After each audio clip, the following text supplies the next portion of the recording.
Hi உறவுகளே, வாங்க வணக்கம். இன்றைக்கி என்ன நம்ம வீடியோ பார்க்குறோன்னா, குமிட்டி கீரை எப்படி கடையலான்னு பார்க்கலாம் உறவுகளே. பாருங்கள், இதுதான் குமிட்டி கீரை. இப்படி தான் இருக்கும் உறவுகளே. எத்தனை பேர்த்துக்கு குமிட்டி கீரை தெரியும்னு கமெண்ட் பண்ணுங்கள். அந்த காலத்தில் நம்ம பாட்டிங்களாம் அதிகமாக உணவில் எடுத்துக்கிட்ட ஒரு கீரை தான் இந்த குமிட்டி கீரை. இந்த குமிட்டி கீரை வந்து கரட்டு பகுதியிலையும் மண் சரிவான பகுதியிலையும் தான் இருக்கும்.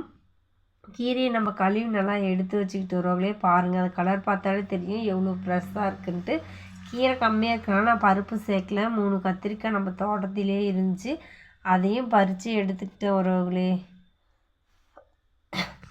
பருப்பு கூட உங்கள் விருப்பம் தான், பருப்பு கூட சேர்த்துக்கலாம். நான் பருப்பு சேர்க்கல. கீரையும் கத்திரிக்காய் நம்ம தோட்டத்துலேயே ஃப்ரெஷ்ஷாக கிடச்ச கத்திரிக்காய் 3 எடுத்தாச்சு. அதை நெக்ஸ்டாக தண்ணி கொஞ்சம் வச்சுட்டு உல வச்சுட்டு அதிலே 3 பச்சை மிளகாய் போட்டாச்சு உறவுகளே. கத்திரிக்காயும் கட் பண்ணி போட்டாச்சு. இப்போ வந்து நம்ம கழுவி வச்ச கீரையையும் அதோட சேர்த்துக்கிட்டோம். பாருங்கள், கீரை வந்து கலர் பார்த்தாலும் உங்களுக்கு தெரியும். கிராமத்தை பொறுத்தவரைக்கும் நல்லா ஃப்ரெஷ்ஷான கீரையாக கிடைக்கும் உறவுகளே.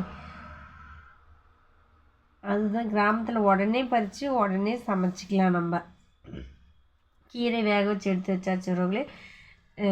டேக்ஸாக வச்சுட்டு எண்ணெய் விட்டுட்டு எண்ணெய் காஞ்சதும் வெங்காயம் போட்டுக்கலாம் உறவுகளே. நான் வந்து கடுகெல்லாம் போடலை, கீரைக்கு கடுகெல்லாம் போட மாட்டேன். அப்புறம் வரமிளகாய் போட்டுக்கலாம். வேக வைக்கும் போது நம்ம பச்சை மிளகா போட்டிருக்கோம். வரமிளகாய் போட்டால் நல்லா காரம் நல்லா சுருக்குன்னு இருக்கும். வெங்காயம் போட்டு வதக்கிட்டு தக்காளியும் அதில் சேர்த்துக்கலாம் உறவுகளே. புளி நான் சேர்க்கலை. தக்காளி இந்த அளவுக்கு வெந்ததும் நம்ம வடித்து வச்சிருந்த கீரையை எடுத்து அதில் கொட்டிட்டு ஸ்டவ்வை ஆஃப் பண்ணக்கூடாது உறவுகளே. அந்த சூட்டுலேயே நல்லா கீரையை கிண்டி விடலாம்.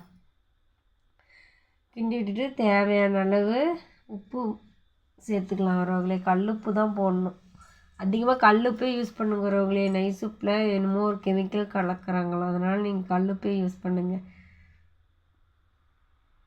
பாருங்கள், கடைசியாக ஸ்டவ் ஆன் பண்ணிவிட்டு கடையிறதுக்கு முன்னாடி சீரகத்தை நல்லா நுணுக்கி போட்டுக்கலாம் உறவுகளே. நான் வந்து செக்கில் ஆட்டின கடலக்கொட்டை தான் ஊற்றி கீரை கடைஞ்சிருக்கேன். கீரை எப்படி இருக்குன்னு பாருங்கள் உறவுகளே. நம்ம பாலும் சேர்த்து செஞ்சுக்கலாம். யார் யார் இந்த குமிட்டி கீரையை சாப்பிட்ருக்கீங்கன்னு மறக்காத கமெண்ட் பண்ணி, லைக் பண்ணி, ஷேர் பண்ணி, வீடியோ பிடிச்சிருந்தா சப்ஸ்கிரைப்